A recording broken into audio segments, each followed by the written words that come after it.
नमस्ते दोस्तों, स्वागत है आपका हमारे चैनल पर एक और नए और दिलचस्प वीडियो में।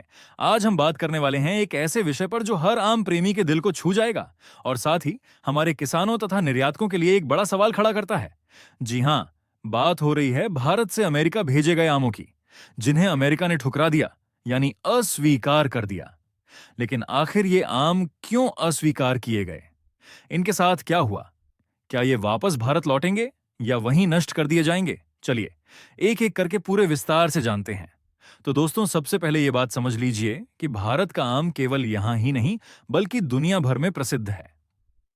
हमारे अल्फांसो, केसर और लंगड़ा जैसे आम अमेरिका के बाजार में बड़े शौक से खरीदे जाते हैं। हर वर्ष भारत से लाखों डॉलर के आम अमेरिका को निर्यात किए जाते हैं। लेकिन मई 2025 में एक बड़ा झटका लगा।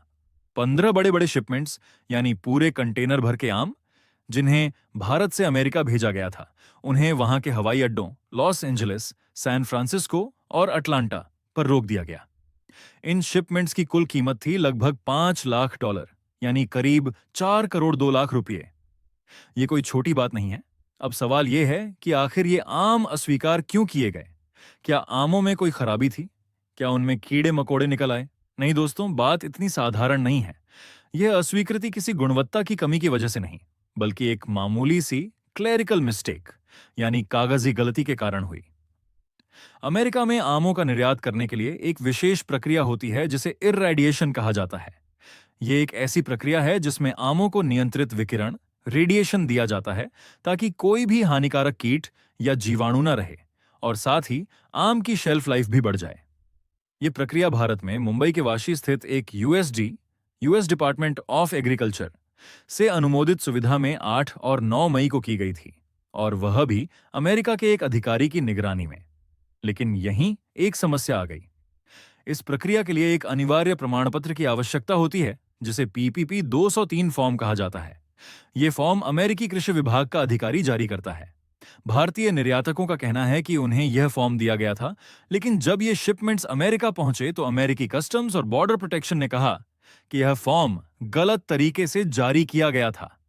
बस इसी एक छोटी सी गलती की वजह से 15 शिपमेंट्स के आम अस्वीकार कर दिए गए। सोचिए दोस्तों, एक कागज की गलती और इतना बड़ा नुकसान। अब जरा सोचिए इन आमों का क्या हुआ होगा। जब ये शिपमेंट्स अस्वीकार किए गए तो निर्यातकों के पास केवल 2 ही विकल्प थे। एक, इन आमों को वापस भारत भेज देना। 2, या उन्हें अमेरिका में ही नष्ट कर देना। लेकिन यहां एक बड़ी दिक्कत थी। आम एक जल्दी खराब हो जाने वाला फल है। उन्हें वापस भारत भेजना इतना महंगा पड़ता, शिपिंग, कस्टम्स और अन्य खर्चे, कि यह विकल्प व्यावहारिक नहीं था। और वैसे भी जब तक आम भारत वापस पहुंचते शायद वे खराब हो जाते। तो निर्यातकों ने मजबूरी में यह फैसला किया कि इन आमों को अमेरिका में ही नष्ट कर दिया जाए। जी हां दोस्तों, 4.2 करोड़ रुपए के आम, जो हमारे किसानों ने मेहनत से उगाए और निर्यातकों ने प्यार से पैक किए, वे सभी नष्ट कर दिए गए। ये सुनकर दिल दुखता है ना? इतना बड़ा नुकसान, और वो भी केवल एक कागज की गलती की वजह से। लेकिन इससे भी बड़ा सवाल यह है कि अब आगे क्या? निर्यातकों का कहना है कि यह गलती उनकी नहीं थी। उनका कहना है कि रेडिएशन सुविधा या अमेरिकी अधिकारी ने फॉर्म भरने में गलती की। वे यह भी कहते हैं कि जब तक पीपीक्यू 203 फॉर्म सही से जारी नहीं होता, तब तक आम मुंबई एयरपोर्ट से लोड ही नहीं हो सकते।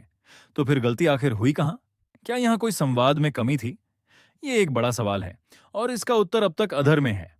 अब थोड़ी बात बड़े संदर्भ में भी कर लेते हैं। यह घटना ऐसे समय पर हुई है जब भारत और अमेरिका के बीच एक बड़ा व्यापार समझौता, ट्रेड डील, चल रहा है।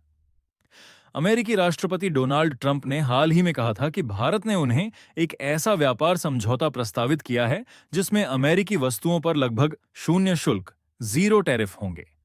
लेकिन भारत के विदेश मंत्री एसोशनो जयशंकर ने इस बात को थोड़ा कम महत्व दिया और कहा कि अभी बातचीत जारी है और कुछ भी अंतिम नहीं हुआ है। तो एक ओर व्यापार समझौते की बात और दूसरी ओर यह आम वाला हादसा। यह केवल निर्यातकों के लिए आर्थिक नुकसान नहीं है, बल्कि भारत की प्रतिष्ठा के लिए भी एक झटका है। तो दोस्तों, ये थी पूरी कहानी भारत के आमों के अमेरिका में अस्वीकार होने की। इससे हमें क्या सीख मिलती है?